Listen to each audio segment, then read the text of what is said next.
इस तरह के सस्ते सोल्डिंग आयरन आपके काम को आसान ना करके आपके लिए परेशानी पैदा करेंगे। ये 60 वॉट का सोल्डिंग आयरन है और मैंने अमेज़न से परचेज़ किया है और यहाँ पर टेम्परेचर कंट्रोल वाला ये जो सोल्डिंग आयरन है, इसका मैं रिव्यू देने वाला हूँ। यहाँ पर आप इसकी डिटेल देख पाएँगे। ये 60 वॉट का टेम्परेचर कंट्रोल सोल्डिंग आयरन है और ये मुझे काफ़ी सस्ता मिल गया था। इसका ऑफ़र प्राइस 388 मुझको पड़ा था। तो ये जो सोल्डिंग आयरन है, इसके साथ में ये बिट्स भी आती हैं और इन बिट्स के बारे में मैं अभी आगे आपको डिटेल में बताऊँगा।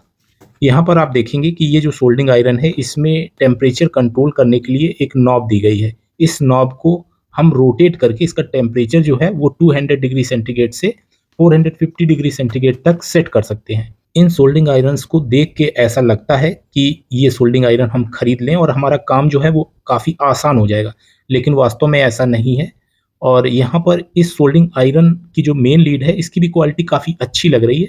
चलिए मैं इसे आपको पावर मॉनिटर में कनेक्ट करके और टेस्ट कराता हूँ। इस वीडियो को देखने के बाद निश्चित ही आप इस तरह के सोल्डिंग आयरन परचेस करने की कभी नहीं सोचेंगे। चलिए मैं इसे पावर मॉनिटर में प्लग करता हूँ और यहाँ पर हम इसका टेम्परेचर जो है उसे भी सेट कर सकते हैं। पावर मॉनिटर में आप देखेंगे कि ये जो है इस समय लगभग 15 वॉट के करीब पावर कंज्यूम कर रहा है। अच्छा, सोल्डिंग आयरन का हमने टेम्परेचर मिनिमम रखा है, यानी 200 डिग्री सेंटीग्रेड। इसे हम जैसे-जैसे बढ़ाते हैं, वॉटेज हमको बढ़ता हुआ दिखाई देता है। यहाँ पर मैक्सिमम टेम्परेचर रखने पे ये लगभग 42 वॉट तक पावर कंज़्यूम कर रहे हैं। इन सोल्डिंग आयरन में एक ख़ासियत है कि ये अपने सेट किए हुए टेम्परेचर पे बहुत जल्दी ही आ जाते हैं, यानी हीट हो जाते हैं। चलिए अब हम इसमें सोल्डर जो है वो मेल्ट करके देखते हैं। आप देखेंगे कि सोल्डिंग आयरन में सोल्डर काफ़ी अच्छे से मेल्ट हो रहा है और ऐसी स्थिति में पावर मॉनिटर में ये लगभग 25 वॉट पावर कंज़्यूम कर रहे हैं। जब सोल्डिंग आयरन आप नया लेंगे और आप इसे पहली बार यूज़ करेंगे, तो आपको ऐसा लगेगा कि ये सोल्डिंग आयरन काफ़ी अच्छे हैं और आपके काम को आसान करेंगे। यहाँ पर टेम्परेचर कंट्रोल नॉब द्वारा आप मिनिमम टेम्परेचर 200 डिग्री सेंटीग्रेड से लेके मैक्सिमम टेम्परेचर जो है वो 450 डिग्री सेंटीग्रेड तक सेट कर सकते हैं। यहाँ पर आप देखेंगे इस तरीके से हम नॉब को घुमाकर 450 डिग्री सेंटीग्रेड तक टेम्परेचर की सेटिंग जो है वो एडजस्ट कर सकते हैं। लेकिन मैंने इसको 300 डिग्री सेंटीग्रेड पर ही रखा है। यहाँ पर अब आप देखेंगे इसकी टिप जो है ऐसा लग रहा है कि ओवरहीट हो रही है। तो यहाँ पर जबकि हमने टेम्परेचर इसका कम ही रखा है। चलिए मैं इसकी बिट जो है उसे क्लीन कर देता हूँ। तो इस तरह से हमने बिट को क्लीन किया तो अब इसकी बिट बिल्कुल पहले की तरह दिखने लगी। और यहाँ पर ये सोल्डिंग आयरन जबकि हमने टेम्परेचर इसका 300 डिग्री सेंटीग्रेड ही सेट किया है, फिर भी इसकी टिप जो है वो ओवरहीट हो रही है। और यहाँ पर इस समय ये 9.54 वॉट पावर कंज्यूम कर रहा है। तो यहाँ पर ये सोल्डिंग आयरन जो है टेम्परेचर कम रखने पर भी बिट को ओवरहीट कर रहा है। तो यहाँ पर ये एक काफ़ी बड़ी प्रॉब्लम है। इस सोल्डिंग आयरन में आप देखेंगे कि ग्रिप अच्छी रखने के लिए यहाँ पर रबर पैड का इस्तेमाल किया गया है। तो ये तो अच्छी बात है।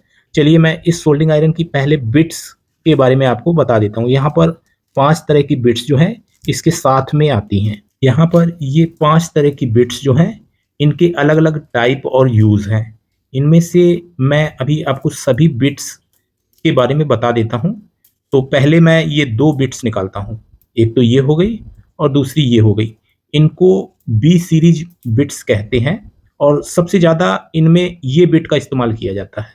यहाँ पर सोल्डिंग आयरन में भी यही बिट लगी हुई है। यहाँ पर इन बिट्स का जो सरफेस एरिया है हीट होने का वो काफ़ी कम होता है। यहाँ पर आप ये दूसरी बिट देखेंगे, ये भी काफ़ी पतली है और इसका उपयोग मोबाइल रिपेयरिंग या एसएमडी वर्क में किया जाता है। इसके बाद ये दूसरी बिट जिसको सी सीरीज़ बिट कहते हैं, तो यहाँ पर इसका जो हीटिंग एरिया है, हीटिंग सरफेस है, वो कुछ ज़्यादा है। यहाँ पर इसी तरह से एक ये डी सीरीज़ बिट है, इसमें दोनों साइड पे हीटिंग सरफेस है यानी हीटिंग एरिया और ज़्यादा है। इलेक्ट्रॉनिक्स रिपेयरिंग में इस बिट का भी काफ़ी इस्तेमाल किया जाता है।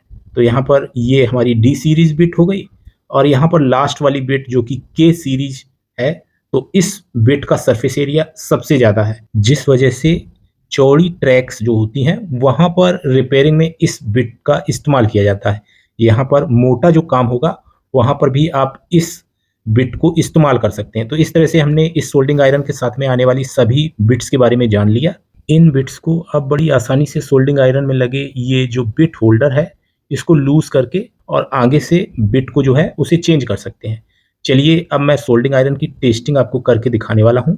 यहाँ पर टेम्परेचर मैंने 300 डिग्री सेंटीग्रेड सेट किया है अच्छा, 300 डिग्री सेंटीग्रेड में ही आप देखेंगे इसकी बिट को मैंने पहले ही क्लीन किया था और अभी से ये काफ़ी ब्लैक सी हमको दिख रही है, यानी ऐसा लग रहा है जैसे ओवरहीट हुई हो। तो यहाँ पर मैं अब इसमें सोल्डर जो है उसे मेल्ट करता हूँ। आप देखेंगे कि सोल्डर जो है अच्छे से मेल्ट नहीं हो रहा है, जबकि काफ़ी टाइम हो गया है मुझे इस सोल्डरिंग आयरन को ऑन करके मैंने रखा था। लेकिन यहाँ पर सोल्डर जो है वो मेल्ट ना होने की वजह से मैं इसकी जो बिट है उसे क्लीन कर रहा हूँ। अच्छा, क्लीन करने पे भी हमारी बिट जो है वो क्लीन नहीं हो रही है। आप देखेंगे सोल्डर मेल्ट नहीं हो रहा है। मैं इसका टेम्परेचर जो है थोड़ा-सा और बढ़ाता हूँ। यहाँ पर मैंने इसका टेम्परेचर जो है इस समय 350 डिग्री सेंटीग्रेड कर दिया है। अच्छा, 350 डिग्री सेंटीग्रेड टेम्परेचर करने के बाद आप देखेंगे कि सोल्डर तो मेल्ट हो रहा है, लेकिन सोल्डर इसकी बिट पे रुक नहीं रहा है। आप देखेंगे बहुत थोड़ा-सा सोल्डर इसकी बिट पे रुका हुआ हमको दिख रहा है और बिट पे सोल्डर जो है अच्छे से रुक नहीं रहा है। तो इसका क्या कारण है अभी मैं आपको आगे बताऊँगा। यहाँ पर आप देख पा रहे हैं मैं लगातार इस पे सोल्डर मेल्ट करने की कोशिश कर रहा हूँ, लेकिन ये सोल्डर को अच्छे से बिट हमारी पकड़ नहीं रही है। आप देख पाएँगे कि सोल्डर जो है अच्छे से बिट के साथ कनेक्ट नहीं हो रहा है। तो यहाँ पर बिट को मैं और क्लीन करता हूँ और इस तरह से बार-बार क्लीन करने पे इसकी बिट पे सोल्डर जो है अपनी एक लेयर बना लेगा और जिसके बाद सोल्डर इसकी बिट पे आसानी से कनेक्ट हो पाएगा। लेकिन यहाँ पर बिट में कनेक्ट ना होने की सबसे बड़ी वजह ये है कि ये जो सभी बिट्स हैं, वास्तव में मैग्नेट का जब मैं इस्तेमाल करता हूँ इन बिट्स के साथ में, तो आप देखेंगे बिट्स के साथ में मैग्नेट चिपक रहा है। तो इसका मतलब ये बिट्स कॉपर की नहीं है और ये आयरन की बिट्स हैं और आयरन में सोल्डर जो है वो अच्छे से कनेक्ट नहीं हो पाता है। आयरन की बिट हीट होने पे सोल्डर को अच्छे से मेल्ट नहीं कर पाती हैं और सोल्डर वहाँ पे रुकता नहीं है। मैं ऐसा भी नहीं कहता कि हमारी जो सोल्डरिंग आयरन की बिट्स हैं वो प्योर कॉपर की हों, लेकिन वहाँ पर एलॉय का प्रयोग किया जाता है तो वो बिट्स ज़्यादा अच्छी रहती हैं। अच्छा, प्योर कॉपर भी अगर होता है तब भी बिट्स जो हैं उनकी लाइफ अच्छी नहीं रहती, वो जल्दी ख़त्म हो जाती हैं। यहाँ पर ये तो बिल्कुल प्योर आयरन की बिट्स हैं। यहाँ पर इस सोल्डरिंग आयरन के सस्ते होने का मुख्य कारण यही है क्योंकि इसकी जो बिट्स हैं वो आयरन की हैं, इसीलिए ये सोल्डरिंग आयरन काफ़ी सस्ता हमको मिलता है। अच्छा, यहाँ पर आप देखेंगे कि हमारा सोल्डरिंग आयरन अच्छे से हीट है, फिर भी हमारे सोल्डरिंग आयरन की बिट पे ज़रा भी सोल्डर जो है वो कनेक्ट नहीं हो पा रहा है। यहाँ पर मैं इसे बार-बार क्लीन कर रहा हूँ और फिर भी आप इसको देखेंगे कि ये अब भी हमें ब्लैक सी या ओवरहीट हुई सी दिख रही है। यहाँ पर सोल्डर तो मेल्ट हो रहा है, लेकिन बिट के साथ में अच्छे से कनेक्ट नहीं हो रहा है, जिसकी वजह से हम इससे रिपेयरिंग जो है वो अच्छे से नहीं कर पाएँगे। यहाँ पर हमारे पास टिप क्लीनर है और इस टिप क्लीनर का भी अगर हम उपयोग करते हैं, तो यहाँ पर इसकी बिट को तो ये टिन कर देगा, लेकिन वो ज़्यादा समय तक नहीं चलेगा। तो यहाँ पर आप देख पा रहे हैं मैं टिप क्लीनर का भी प्रयोग कर रहा हूँ, फिर भी इसकी बिट को अच्छे से टिन नहीं कर पा रहा है। तो यहाँ पर टिप क्लीनर भी इसमें काम नहीं करेगा और यहाँ पर आप देख पा रहे हैं मैं अब इस पर सोल्डर मेल्ट करता हूँ। तो आप देखेंगे कि अब भी अच्छे से सोल्डर जो है वो हमारे सोल्डरिंग आयरन की टिप के साथ में कनेक्ट नहीं हो पा रहा है और यहाँ पर अब भी आपको टिप जो है ऐसा महसूस होगा कि ओवरहीट हुई सी और ब्लैक ब्लैक सी दिख रही है, यानी क्लीन नहीं हो पा रही है कुल मिला के। और यहाँ पर मैंने टेम्परेचर जो है 350 डिग्री सेंटीग्रेड रखा है। यहाँ पर अगर हम टेम्परेचर और ज़्यादा करेंगे तो ऐसी स्थिति में टिप और ज़्यादा हमारे लिए सिरदर्द पैदा करेगी। तो यहाँ पर इस तरह से इसकी जो टिप है उसकी क्वालिटी बहुत ही खराब है, जिसकी वजह से ये सोल्डरिंग आयरन परचेस करना बिल्कुल ही आपके लिए फ़ायदेमंद नहीं होगा। यहाँ पर अच्छे सोल्डरिंग आयरन जो होते हैं उनकी बिट जो होती है वो प्योर कॉपर की ना होके मिक्सचर होता है, वहाँ पर एलॉय मटेरियल का प्रयोग किया जाता है। जो मैं सोल्डरिंग आयरन यूज़ करता हूँ, चलिए मैं इसकी बिट को आपको टेस्ट करा के दिखाता हूँ। यहाँ पर इसकी बिट कुछ इस तरह की है और मैं इसके साथ में मैग्नेट जो है उससे कनेक्ट करता हूँ। यहाँ पर आप देखेंगे मैग्नेट के साथ में ये बिट जो है नहीं चिपक रही है, यानी इसके अंदर बिल्कुल भी आयरन का प्रयोग नहीं किया गया है। तो ऐसी जो बिट्स होती हैं इनकी लाइफ बहुत कम होती है, ये बहुत जल्दी खत्म हो जाती हैं और यहाँ पर ये प्योर आयरन की बिट है, तो इस वजह से इसमें आप देखेंगे कि सोल्डर जो है वो कनेक्ट नहीं होता है, जबकि प्योर कॉपर की बिट जो है इसमें सोल्डर तो अच्छे से कनेक्ट होता है, लेकिन इनकी लाइफ बहुत कम होती है।